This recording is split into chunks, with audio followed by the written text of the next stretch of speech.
เห็นความคืบหน้าพี่น้องกำลังแต้มคิ้วเขียนข้างให้เพิ่นอยู่เนาะกำลังชมสินไหมเปียงแพร่เพิ่นกำลังสีอันประกอบเนาะตามอย่างไทยนี่ในเรื่องที่เรื่องดินนี่คือว่ามันคือว่าอย่างอันนี้เนาะมีเรื่องมีราวแท้ข่อยมีเรื่องมีราวได้เห็นได้สั่งอยากได้ปรึกษากันนั่นแหละหลายคู่หลายคนเอาไปเอามารถคอยถอยแล้วไปมาสิโยกย้ายให้เรามาหาอยู่แถวบ้านแก้งดวงพี่บ่ว่ะคือยากคือชาแท้ว่ะยังมีกำบังอยู่ได้ทางน้องๆคนนี้เพราะว่าสังเกตว่าตั้งแต่ที่ดินมือแรกเนาะปากมาแล้วบัดนี้เฮาสิติดตามมันก็มาอีกนั่นน่ะแค่มันยังมีกำมาบังอยู่ทางน้องๆคนนี้พี่น้องภาวนาให้น้องเพิ่น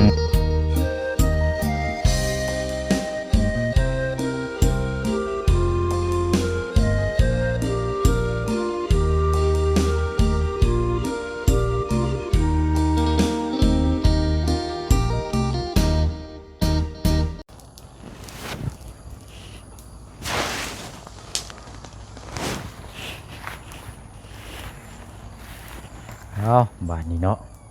อากาศลมหนาวเริ่มแล้วพี่น้องเนาะเป็นสวนผักปลูกหมักเครือหมักแตงผักต่างๆก็เกี่ยมได้นี่ฤดูหนาวมัดหนึ่งเนี่ยบริเวณถึกๆได้พี่น้องเนาะถือว่าเป็นอีกอาชีพหนึ่งอันนี้นะเนาะถ้าว่าพี่น้องหลายคู่หลายคนขยันพี่น้องเนาะปลูกผักขายตลาดตะดีงานดองงานต่างๆสังสรรค์ในบ้านเฮือนซานก็มีลาบมีก้อยก็ต้องมีผักมีหญ้าเนาะเอาอันนี้ก็ถือว่าเป็นอีกตัวอย่างหนึ่งเนาะพี่น้องเนาะโอ้ดีพี่น้องเอาเมื่อนี้กับพี่น้องเนาะตัดภาพมาสู่อยู่บ้านแก่งทองพี่น้องเนาะมาหาหรือว่ามาเยี่ยมยามนานแล้วพี่น้องเนาะสำหรับทางน้องหัวเห็นแต่ทางทีมงานเขามาเนาะเพราะว่าทีมงานกับแต่ละคู่แต่ละคนก็มีงานมอบหมายที่ทางผู้ใหญ่ให้มาต่อเติมทีมงานก็ต้องมาถ่ายทำแล้วก็ต้องมาอัปเดตเบื้องตามเป็นขั้นตอนอะไรพี่น้องเนาะเอากะอย่าลืมพี่น้องเนาะช่วงกำลังแดงกับติดตามเบื้องก่อนสำหรับทางที่ดินที่ทางของทางอาเจืองแล้วก็ทางน้องหังเนาะพี่น้องเนาะทางพอน้องเปียวเดินทางมาพีกรเนาะโอ้ยพี่น้องแล้วก็ก่อนจะเข้าไปพูดไปคุยไปถามเบิ่งทำเฮือนน้องหัวเนาะพี่น้องเนาะกับทางพอน้องเปียวได้รับข่าวกับบ่ค่อยดีปานใดเนาะพี่น้องเนาะเกี่ยวกับทางทีมงานเขานี่แหละพี่น้องเนาะอยู่หมู่บ้านสะเลวเนาะพี่น้องเนาะสุดๆร้อนพี่น้องเนาะก็ได้ยินทางพี่น้องเพิ่นแจ้งมาบอกทางทีมงานแล้วก็แจ้งบอกต่อๆกันเนาะก็เลยจะมาเปิดคลิปแจ้งพี่แจ้งน้องน้ำกันเนาะเรื่องเล่าแบบซี่นี่เขาต้องแจ้งบอกน้ำกันและพี่น้องเนาะมันเป็นเรื่องคันชิว่าก็เรื่องใหญ่เนาะพี่น้องเนาะถ้าเป็นอย่างมานี่โอ้เกิดแก่เสียหายนี่เสียชีวิตนี่อันตรายเลยพี่น้องเนาะคนที่เฮ็ดนี่กับบัดหู้บัดคนบ่หู้บัดเจ็บไม่ใช่นะพี่น้องเนาะมันก็อันตรายเนาะพี่น้องเนาะเอากราบทักทายสบายดีและสวัสดีพ่อแม่พี่น้องเบิดสุคนเด้อพี่น้องเนาะมาพบมาเจอกันอีกคือเก่าคือเดิมเนาะกับเรื่องราวกับแน่นอนเนาะทางทีมงานเขาก็ได้แจ้งไปแล้วพี่น้องเนาะกับทางพอน้องเปียวก็สิมาแจ้งเพิ่มเติมน้ำแน่เนาะเพื่อความปลอดภัยเพื่อความเฮ็ดงานเพราะว่าเขาเป็นคนช่วยเหลือพี่น้องและมันจะมีคนกลุ่มหนึ่งที่เพิ่นบ่พออกพอใจแล้วก็ติดตามเบิ่งทีมงานนะพี่น้องเนาะย่านอะไรพี่น้องเนาะคันสิเว้ากันคันบ่เฮ็ดคนก็เฮ็ดโดดเฮ็ดล่างจังซี่มันก็โอ้พี่น้องเนาะเอาก็พี่น้องคนแถวบ้านซะแล้วเพิ่นอาจจะฮู้อยู่แก่ใจเนาะพี่น้องเนาะแต่ว่ามันเป็นมาจังไดเดี๋ยวเฮาก็สิแจ้งแล้วก็จวดเลยบัดนี้พี่น้องเนาะจังว่านํกันอีกเพราะว่าตอนนี้ก็เพิ่นแจ้งมาบอกคร่าวๆให้ทั้งทีมงานเฮาก็ระมัดระวังแน่ว่าซั่นเนาะไปใส่มาใส่โอ้ยเริ่มอยู่ยากแต่พี่น้องบ้านเมืองเฮานี่เนาะมันคือเป็นแนวนี้พี่น้องเอาไปเอามาซอยเดือพี่น้องซอยเดือคนบัดมีแต่แนวอันบ่ปลอดภัยเนาะเอาง่ายๆสามีคนแบบประเภทหนึ่งที่บ่บางดีเนาะนี่แหละพี่น้องก็จักสิหาแนวทางใดๆเข้าไปก็มีแต่ว่าระมัดระวังให้พี่น้องก็มีแต่ว่าก็สิแจ้งเพิ่มเติมทางในบ้าน ถ้าว่าเรื่องราวมันนั่นก็จังไปแจ้งอยู่ในกลุ่มอีกทีนึงเนาะพี่น้องเนาะไปเนาะพี่น้องจังใดก็ติดตามเบิ่งนํกันเนาะพี่น้องเฮ็ดเวยกเฮ็ดงานนี่เฮาก็เฮ็ดเต็มที่แต่ว่ามีอุปสรรคมานี่ก็เฮาสิหาแนวทางออกแนวใดบัดนี้พี่น้องเนาะเฮาก็ต้องเบิ่งตัวจริงนํกันอีกเทื่อนึงเนาะพี่น้องเนาะถ้าว่ามีหยังเพิ่มเติมจังใดเวียกงานแบบใดก็เดี๋ยวแจ้งพ่อแม่พี่น้องเฮาติดตามและก็ฮู้นํกันเนาะพี่น้องในการเดินทางมาเฮ็ดเวยกเฮ็ดงานนี่นี่แหละพี่น้องมันบ่ได้ง่ายคือคิดแต่ละมื้อแต่ละวันนี่บางเทื่อนี่เฮาย่างอยู่ก็ยังเตะขนองล่มหมู่สิพร้อมโจมตีเฮามื้อใดก็ยังบ่ฮู้เนาะพี่น้องเนาะมันบ่ได้ง่ายคือคิดพี่น้องเนาะเอามีแต่ว่าขอกำลังใจเด้อพี่น้องเด้อนอกจากพี่จะน้องจาก FC เฮาเนาะบ่ว่าสิอยู่ภายในและก็ทางต่างประเทศเนาะพี่น้องเนาะก็บ่ฮู้ว่าสิเกิดเรื่องแบบนี้พี่น้องเนาะแต่ว่าบ่ได้ทันเหตุการณ์แต่ว่าเมื่อคืนนี้พี่น้องเพิ่นจับมีดเง่ามาบุกมาถึงบ้านเฮือนซานของทางน้องสอนมาถามถามทางทีมงานว่าซั่นเนาะแต่ว่าทางทีมเฮานี่บ่ได้ฮู้จักหยังบ่ได้เฮ็ดหยังจักอย่างเลยได้พี่น้องเฮามีจุดประสงค์คือเฮ็ดดีแต่ได้มาแต่ว่ามันจะมีเกี่ยวกับบุคคลบ่หวังดีแหละกันสิเว้ากันเนาะอันนี้ก็อยากแจ้งพี่แจ้งน้องนํกันเนาะก็กำลังใจให้แล้วพี่น้องเนาะเดี๋ยวเรื่องนี้ก็จังไดถ้าว่ามีหยังเพิ่มเติมเดี๋ยวแจ้งพี่แจ้งน้องนํกันอีกรอบนึงเนาะพี่น้องเนาะเดี๋ยวเฮาเข้าไปติดตามเบิ่งทางน้องหัวก่อนบัดนี้พี่น้องเนาะตามต่อเติมบ้านเทือนซานตั้งแต่เฮ็ดห้องน้ำห้องในก็บ่ได้เข้ามาเลยมีแต่ทีมงานผู้ที่เพิ่นรับผิดชอบเวียกงานอยู่นี่เนาะพี่น้องเนาะไปเบิ่งตัวจริงนํกันเนาะเฮาก็บ่ได้เข้ามานานเลยไปอะไรพี่น้องเนาะพุ่นละเบิ่งความสำเร็จนํกันเนาะ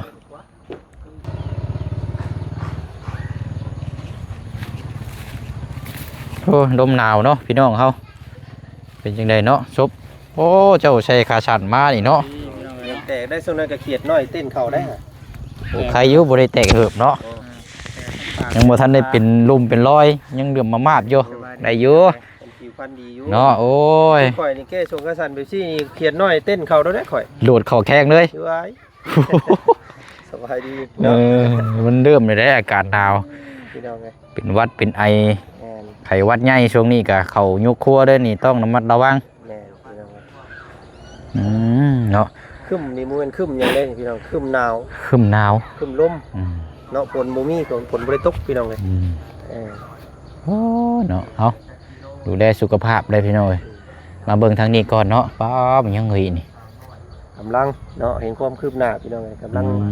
แต้มคิ้วเขียนข้างให้เพิ่นอยู่เนาะกำลังชมสินไหมเปียงแพร่เพิ่นกำลังสีอันประกอบเนาะเด้อกำลังนั่นแหละแต่ว่ายุดชะงักก่อนมื้อนี้เงียบชะงักติ้งบ่มีก้อนตีเป็นนี่ได้นะไฟดับโอ้ยเนาะไฟลับใครอยู่แล้วคนรับนี่บ่เอาได้เนาะรับกับผู้แรกกลางค่ำกลางคืนก่อนจังนับจังนอนเนาะบ่อนเนาะงามแท้นี่เราใส่แบบนี้เนาะบัดนี้เราเรียกสีรักพี่น้องไงเนาะที่ว่าบนงามสีสดใสเนาะแดงแบบเคลือบเงาบ่เฮือนก็ได้ทรงแน่ทรงนี่เนาะทรงบ้านเฮาแต่ไหนมาเนี่ยมันก็ได้เข้ากันทรงนี่ที่ว่าเบิ่งบ่เบื่อถึงสิเป็นทรงเก่าแก่ก็แม่นแต่ว่าเบิ่งยามใดก็แบบว่ามันเข้านะเนาะบ้านเฮามันจุดเด่นน้ำหน้าต่างนี่แหละหน้าต่างมันก็เลยงามโอ้ดับแต่เช้าผู้ใดไผก็ได้มื้อนี้สงสัยสิหยุดมื้อนี้เนาะสร้างบ่ได้เฮ็ดแล้วมื้อนี้พี่น้องนี่มันก็สิเริ่มค่ำนี่เนาะสร้างเพิ่นก็ยกเลิกก่อนมื้อนี้เนาะมามั่างเฮือนให้เราแล้วก็บ่ได้ใส่ผ้าช่ำบาดนี่อ๋อแต่พายุบ่เข้าแล้วฝั่งนั้นน่ะปึ้งๆได้บ่น่ะโอ้โตทางเมืองมืออื่นพุ่นแหละพี่น้องกับไฟฟ้ามาพุ่นแหละเนาะเป็นไฟมาจังว่ากันเบิ่งน้ำกันนั่นแหละเนาะมันเวียกงานอยู่นี่ก็จนแล้วจนทั่วพุ่นแหละครับที่สะพานบุญเพิ่นก็ติดให้เพิ่นเบิ่งเพราะว่าเฮาเฮ็ดเวียกแล้วเฮาก็ต้องติดตามถ้าเฮาบ่ติดตามนี่ก็แสดงว่าบ่แม่นเฮาบ่แม่นคนเฮ็ดเวียกเอาง่ายๆซะเนาะ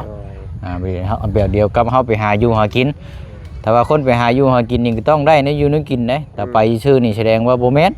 ไปเล่นแล้วนะต้องไปแนวอื่นแล้วเนาะไปแนวอื่นอย่างใดอย่างหนึ่งเบิ่งง่ายๆซะอันนี้ก็คือกันไปมาหาสู่นี่ก็ติดกับเรื่องงาน แบบเดียวกันนั่ พุ่ น น แห แหละ ละ จนมันแล้วมันทั่วพุ่นแหละพี่น้องเอ้ยจังเคลื่อนย้ายทางอื่นอันที่ตอนนี้เฮาก็พยายามซ่องหาอยู่ โดย ก็ยังหลายอยู่หมู่บ้านนี่ก็ยังมีอยู่เดี๋ยวก็สิให้ทางน้องหัวเพิ่นแนะนำเพิ่มเติมนะว่าครอบครัวใดที่ว่าเพิ่นแบบขัดสนเนาะก็แบ่งปันกันพี่น้องเอ้ยเพราะว่าหลังจากเฮาเฮ็ดเรือนเฮ็ดชาติให้น้องเพิ่นนี่ก็ใช้หูใช้ตาเพิ่นก็มองได้มองแบบแปลกๆแบบว่าเอ้าเรือนข่อยคือน้อยอยู่คือบ่เฮ็ดนะ บ่เริ่มเฮาก็เริ่มเบิ่งต่อเติมเนาะเบิ่งอีกหลายครอบครัวแต่ว่ามันก็ขึ้นอยู่กับครอบครัวแล้วก็ขึ้นอยู่กับบุญวาสนาเพิ่นอีกอีกเทื่อนึงอันนั้นก็ เป็นครับอันผู้รับผู้ใหญ่ผู้ถือว่าถูกใจแล้วพี่น้องเอ้ยเนาะเฮ็ดตามงบเพิ่นมอบหมายให้ โอ้ยเนาะเอาเดี๋ยวเอาไปเบิ่งก่อนซะเนาะคือว่าเปลี่ยนแปลงหลายสิ่งหลายอย่างเนาะห้องน้ำห้องในคือว่ามีคอกไก่นำบ่ แม่นไก่ก็หลายแล้ว อ๋อ ไก่นั่นของน้ำก็ย่อมสีเดือมมะเมาพี่น้องเอ้ยเนาะ คักดีๆดีเนาะ สีขาวโอนต้น แต่ว่าอันทางช่างบ่ได้มาเนาะ เพิ่นมาแต่รอบเช้ามามั่งซื่อมั่งแล้วก็ไฟบ่มาเลยเฮ็ดบ่ได้บาดเพราะว่ามันต้องได้ยิงน็อตเอาบ่ได้ตอกตะปู ใส่น็อตจับเอาเนาะ แม่นใช่น็อตสว่านเอาเพราะว่าไม้แล้วมันเป็นไม้แข็งเลยไม้โครงเก่าไม้รุ่นแบบข้าวจักรพันธ์นะไม้แบบว่าไม้ห่าวเต็มที่เลยมันรุ่นแบบว่าตะปูตอกนี่ มันสิแตกเนาะ มันคดเลยแหละพี่น้องกันมันตะปูภูเขา ไม้มันแก่นมัน เออ รุ่นเก่าแก่เนาะคือว่าอันนี้ เลยให้เพิ่นทางมาบุญเพิ่นซื้อเป็นน็อตยิงเอา อืม พี่น้อง เอาเนาะก็นี่แหละพี่น้องเนาะเปลี่ยนผ้าพื้นให้เรามันคงมันถาวรเพราะเป็นชานั้นเป็นแต่ก่อนเนี่ยมันก็เบิ่งเนี่ยก็บ่ความปลอดภัยเนี่ยก็โอ้อันตรายอยู่เด้เนาะโอ้อ่ะ นี่ได้เสียอันนี้บ่ได้เห็นเจ้าไปที่ใดผมก็อยาก ใช่ ถามอยากไทยนี่ได้ในเรื่องที่เรื่องดินนี่คือว่ามันคือว่าอย่างอันนี้เนาะมันมีเรื่องมีราวแท้ข่อย มีเรื่องมีราวหันได้เห็นได้สังอยากได้ปรึกษากันนั่นแหละหลายคู่หลายคนเอาไปเอามาโดยคอยถอยแล้วไปมาสิโยกย้ายให้เรามาหาอยู่แถวบ้านแก้งดวงพี่บ่วะ โย คือยากคือชาแท้วะ กับ FC เนาะ ทางช่องบ่าวจันทร์เพิ่นคอมเมนต์มาพี่น้องเอ้ยค่ะคืออยู่ได้บ่เสียงเพิ่นบอกว่า คือบ่แนะนำให้บ่เสียงเพิ่นไปถามเบิ่งหมู่ติดเฮือนน้องไม้หั่นว่าซั่นอันตัวที่ว่าเฮาอยากซื้อให้น้องออยแต่ก่อนหั่นเนาะ อยู่บ้านสกีพี่นั่นบ่ แม่น ติดอยู่หันบ่ แม่น โอ้ ถามชื่อให้อยู่หั่นขอลดลงคงราคาน้ำเพิ่นอยู่หั่นแต่จักว่ามันเหมาะกว่าบ่ยักว่าซั่น มันก็ แต่มันก็บ่ได้ มันเป็นสถานที่หมองเฮาคุ้นเคยจักฮู้จักกันเนาะ ครับมันก็สิเป็นหมู่บ้านสายบุญอีกเด้เนาะอีกเป็น3หลังเด้ให้อยู่ สามหลัง หั่นนะ โอ้ ก็ลองน่าสนใจได้อคือว่า น่าสนใจอยู่ ลองถามเบิ่งอยู่หั่นก็ได้ แต่ว่าเฮาวัดนัดทั้งนี้ไว้เด้ นัดได้บ่ มันทั้งเดี๋ยวไปเบิ่งก่อน ข่อยว่าคือว่าเสียวสันหลังแท้ๆเด้อพี่น้องเอ้ย มัน สิว่าข่อย เกิด ขี้ขา มัน ก็แด้ มันเกิดเรื่องราวแบบนี้นี่บ่มีใครอยากเจอหรอกพี่น้องเฮาบ่ได้เฮาอยู่ซื่อๆแต่มันมีคนมาผู้ก่อการร้ายแบบสิมันอันตรายเด้ มันเฮ็ดเวียกยาก เวียกยาก ก็เอ้าก็ยังบ่ทันได้ถือกับตัวกับตนหรอกเนาะอันนี้แค่เพิ่นบอกมาซื่อๆว่าเพิ่นก็มีผู้ถามหาทีมงานเฮาหั้นนะ แม่น นะเพิ่นมันก็เฮาก็ระมัดระวัง มัน แหละ ก็สะเทือนคือกันเนาะเฮาบ่ได้เฮ็ดหยังมันก็เอานี่ละเฮามีหยังเฮาก็แจ้งพี่แจ้งน้องน่ะพูดคุยนํกันแล้วก็มีแต่ว่าช่วงประมาณ 4:00 นแรงได้ อืม จะไปเบิ่งที่หม่องติดข้างโรงเรียนนั่นแหละ ว่าพี่น้องกันเนาะก็ไปหลายคู่หลายคนเอา ไปหลายคนนั่นแล้วเนาะ เป็นหูเป็นตาน้ำกันนั่นแหละ เบิ่งน้ำกันว่าที่มึงน่ะมันสิเป็นตาแบบจังไดนะงาม พ่วงอยู่บ่ชาเจ้าไปเบิ่ง พ่วงอยู่พอดีปลูกได้เฮือนงามแล้วก็ ได้ที่ได้ดินอีกได้เดินปลูกผักปลูกหญ้าอีก โอ้ยเดือ ถูก งามติดโรงเรียนอีกหักอยู่ ที่ว่านี่ได้น้องเพิ่นก็ได้ เนี่ย คือว่าคนบุญมีอยู่แต่ว่าคือว่าทรงสิมีกรรมบังนิดนึง ยังมีกำบังอยู่ได้ทางน้องๆเพิ่นนี่เพราะว่าสังเกตว่าตั้งแต่ที่ดินพื้นแรกเนาะปากมาแล้วบัดนี้เฮาสิติดตามบ่มันก็มาอีกนั่นน่ะ แค่มันยังมีกรรมมาบังอยู่ทางน้องๆเพิ่นนี่ พี่น้องก็ภาวนาให้น้องเพิ่นพบพ่อทางออกที่ดีเนาะ ไปบ่แรงเนาะวันนั้นก็จังว่ากัน เบิ่งจะจักโมงเดี๋ยวนี้ ประมาณ 4:00 นแล้วนัด โอ้หากระ2 โมงกว่า 4:00 นปลายแล้วก็ น้อยเนาะ นัดไปเบิ่งน้ำกันแล้วก็ ได้ พ คันว่ามันบ่โอเคจังไดก็จังหาแนวทางมาอีกแต่เย็นๆนี่นะเฮ็ดนี่ได้ซะเนาะเราก็ให้เรานอนอยู่กระตูบมาได้ก่อนกระตูบเราก็แล้วเด้เด้ เพื่อความปลอดภัยเนาะมันถึกมันต้องกันนั่นแหละเอาก็ไปตามขั้นตอนเด้ออดเบิ่งอดชมก่อนเด้อพี่น้องเด้อก็ซะเนาะตามนั้นเลยเนาะ ไป เดี๋ยวพุ่นละไปเบิ่งทางนั้นบ้านนี่พี่น้องติดตามเบิ่งงานต่อโอ้ยเนาะเรื่องราวมันบ่มีอยากให้มันเกิดเราพี่น้องถึงสิได้เวียนงานเนาะโอ้คิวแท้นี่เนาะคิวคืออันทายาไอ้โมเมนทาสีพี่น้องเนาะทาสีไม้โอ้เนาะโอ้เอาถือว่าเป็นอันนี้ก็บุญวาสนาทางน้องทางครอบครัวเพิ่นได้อันนี้กับพี่น้องเนาะจบจากห้องน้ำกับทาสีหาก็แล้วคิวอยู่นี่เนาะเดี๋ยวมาต่อทางนี้กับเดี๋ยวละซื้อเอ็มร้อยมาแต่ว่าทางสร้างบ่อยู่เดี๋ยวให้น้องเพิ่นใช้ตู้เย็นไว้มาฝอกไก่พี่นี่เนาะโดยเอาสบายดีเนาะโอ้บ่ได้เข้ามานานแล้วพี่น้องเนาะตั้งแต่ยังบ่ทันได้มีการปลูกสร้างห้องน้ำมาได้จนแล้วก็มีต่อเติมห้องเพื่อนชานอีกเนาะบ่เสียงอันขออนุญาตเด้อเนาะอันนี้เลี้ยงเป็ดเลี้ยงไก่บ่น้องนี่นะโดยเลี้ยงไก่เป็ดบ่มีไก่อย่างแน่นี่นะไก่แจ้ ไก่พันธุ์ก็มีบ่ไก่พันธุ์มีแต่2ตัวแม่นไก่พันธุ์บ่ตัวนั้นใช่อันนั้นบ่แม่นนั่นแหละน่ะ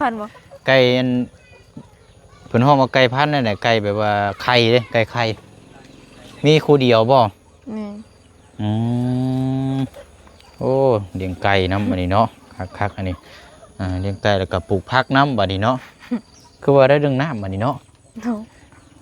อันบัดเข้าห้องน้ำได้สิไปตักอยู่ไสซะนี่นะตักน้ำเซอันเวลามาใส่ห้องน้ำบ่ไก่เติบเด็ดนี่น้องเนาะไก่ดอกเฮาก็บ่ได้อยู่น้ำกันหลายคนคือว่าหลายคนกับกันว่าหลายคนบ่ตักกับมือกันเนาะนี่หน่อยคนว่าซอยกันก็ดีเนาะอัน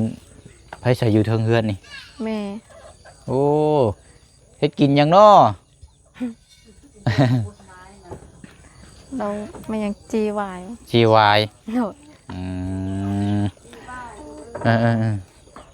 โอ้เอาดีแล้วเนาะมาแสดงความยินดีนำห้องน้ำห้องในก็ต่อเติมอันทางสร้างเขานี่เพิ่นบ่ได้มาเนาะไฟดับเพิ่นเลยมาเฮ็ดห้องน้ำเพิ่นหลังนั้นเพิ่นเฮ็ดน้ำกันจักคนก่อสร้างล่ะ6 คนรวมกัน6 คนโอ้แล้วไวเด้นี่เนาะเอาจะมากับมีแต่ว่าอันนี้บ่เสียงชื่ออันเอ็มร้อยมาที่ว่ามาให้สร้างนั่นก็เจ้าแซ่ไว้แหละบัดมือเพิ่นมาแล้วจะเอาให้เราเด้อขอบใจแล้วนะเอ็ม150เนาะกินข้าวหรอฮะกินข้าวก่อนโอ้ยกินมาแล้วหักกันมานี่กินแล้วข้าวมาโอ้ยกันว่าเรื่องกินข้าวนี่เจ้าจะว่าลายเด้ออย่าว่าซุ่นว่าพี่ได้อันโมเมนต์เนี่ยพี่น้องFCนี่เพิ่นเบิ่งอยู่ได้เพิ่นจ้องเพิ่นว่าไผมากก็กินแต่ข้าวเพิ่นน้องเพิ่นว่าซั่นพี่น้องนี่มันจะเป็นจุดที่พี่น้องเพิ่นสังเกตได้เลยเอาเพราะว่าส่วนหลายนี่กันมีแต่กินมาทั้งห้านทั้งหยังแล้วบ่เสียบ่ค่อยกินพากันกินได้ก็ได้อันนี้วงกบประตูหน้าต่างอันนี้เนาะโอ้โดนอันพาเลาะเบิ่งนี่แหละทั้งเพื่อนทั้งชานเบิ่งเป็นจังไดเนาะบ่ได้มาแต่หึงได้โอ้เลินเฮือนนี่ก็กว้างเนาะ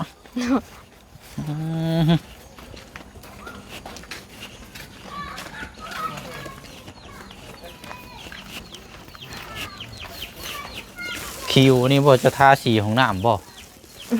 แม่นบ่ก็จังว่าคิวเนาะป้าเนาะพึ่งเลยนี่โล่งเลย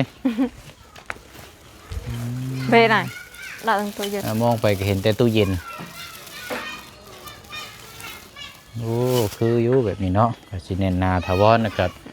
ความปลอดภัยนี่ได้เนาะสำคัญ ตัวนี้แหละเนาะเต็มที่อีกบ่ดนบ่นานก็มื้อ2 มื้อนี่ก็แล้วนี่กันเพราะว่าทางสร้างเพิ่นนั้นหยุดซื่อๆมื้อนี้ก็อันสร้างนี่คนในบ้านนี่บ่แม่นแม่นนาบ่าวของน้องเอง อ๋อเป็นคนกันเองนี่บ่แม่นนาบ่าวลุงแล้วก็อ้ายใครอยู่ซะเนาะ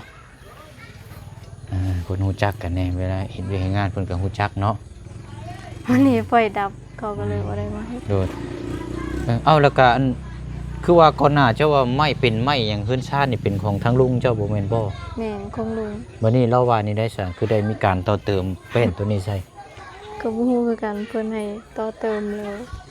ทางลุงมันบ่โดยอ๋อแสดงว่าลุงเราก็สิมอบให้เจ้าเด้อซะนี่เนาะเพราะว่าถ้าต่อเติมคักปานนี้แล้วก็ถ้ามีการยึดเอาจังซั่นจังซี่นี่มันบ่ได้แล้วเนาะคุยกันใหม่ได้แต่นี่งานเข้าได้แบบนี้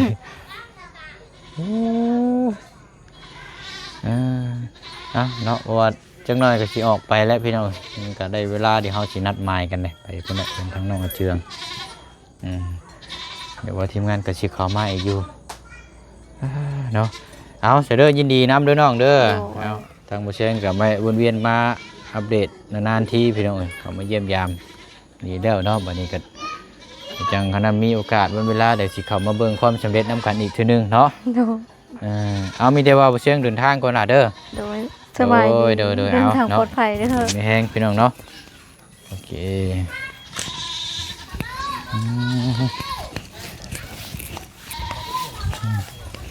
นี่อยู่บ้านเก่งทองเลยนี่พี่น้องนี่เนาะ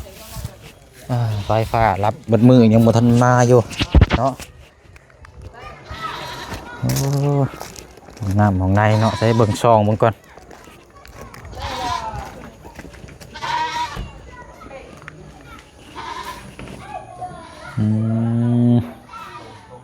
โอ้หักแล้วนี่กันงามของในนี่แหละปัจจัยตัวนี้แหละสำคัญที่สุดของน้ำของในเล่นเขาป้าผ้าฝนตกโอ้ยความปลอดภัยพี่น้องยากเลยลำบากเลยไปละพี่น้องเนาะมีแต่ว่าคลิปนี้กับพ่อนึกเปียวก็สิได้ลำลาเพื่อนพี่น้องเฮาเบิดสุขุสุคนนะพี่น้องเด้อเนาะเอาเรื่องราวที่ว่าเฮาพบเจอตัวนี้ก็บ่อยากให้มันก่อมาอีกแล้วพี่น้องเนาะก็อยากให้ผ่านพ้นไปเนาะเพราะว่าเฮาเฮ็ดงานนี่ก็จังสิได้ราบรื่นแน่พี่น้องเนาะไปมีอย่างเพิ่มเติมจังไดเดี๋ยวแจ้งพี่แจ้งน้องเฮาได้ครับได้ฮู้นํกันได้พี่น้องเนาะไปเนาะบ๊ายบายเด้อพี่น้องเด้อเนาะสบายดี